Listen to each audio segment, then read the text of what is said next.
இப்ப இவர் கஷ்டப்பட்டது பாத்தீங்கல்ல, இது பேர் தான் சோக்கிங். இந்த சோக்கிங் எதனால நடக்குது அப்படின்னு பாத்தீங்கன்னா, பொதுவா அவசரமா சாப்பிட்டு போறதோ, உணவுக்குன்னு நேரம் குடுக்காம வேக வேகமா சாப்பிடுறது, நெறைய எடுத்து அமுக்குறது, வாயில அமுக்குறது, டிவி பாத்துட்டோ, இல்லன்னா வந்து மொபைல் பாத்துட்டோ, வேற யார்ட்டயோ பேசிட்டோ சாப்பிடுறப்போ வந்துட்டு, நெறைய ஃபுட் உள்ள போனாலும் சரி, இல்ல சின்ன சின்ன பார்ட்டிகிள்ஸ் போய் உங்களோட ஃபுட் பைப் மட்டும் இல்ல, உங்களோட ஏர்வேயும் பிளாக் பண்ணும். அப்பதான் இந்த சோக்கிங் நடக்குது. சோக்கிங் வந்து பாத்தீங்கன்னா, ஒரு மெடிக்கல் எமர்ஜென்சி.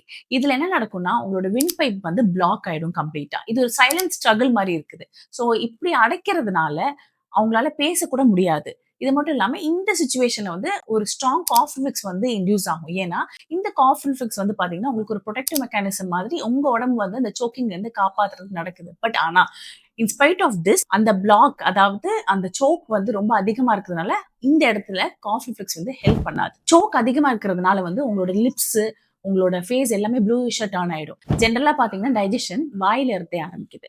உங்க வாயில சலைவரி அமைலேஸ், லிங்குவல் லைப்பஸ் அப்படிங்கிற என்சைம்ஸ் வந்து சுரக்கிறப்போ வந்து நீங்க சாப்பிடுற சாப்பாடுல இருக்கிற கார்போஹைட்ரேட் வந்து வாயில இருந்தே டைஜஸ்ட் ஆக ஆரம்பிக்கும். இதனால தான் நம்ம சொல்றோம், நீங்க பொறுமையா சாப்பிடுறதும் சரி, கவனத்தோட சாப்பிடுறது வந்து ரொம்ப இம்பார்ட்டன்ட்.